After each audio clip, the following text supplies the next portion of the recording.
E vamos com um vídeo rápido para quem curte o som dos motores V8 dos antigos carros da Fórmula 1.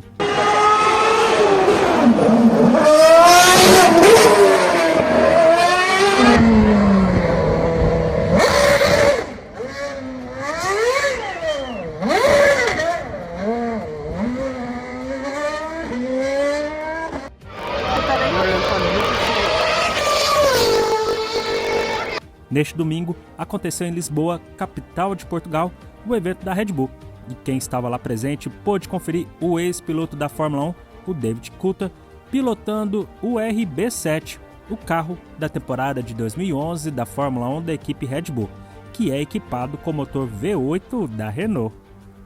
Então, vamos conferir um pouquinho mais de como foi esse evento e conferir o som desse motor V8. Se curtiram o vídeo, não esqueça de deixar seu like, um forte abraço e tchau!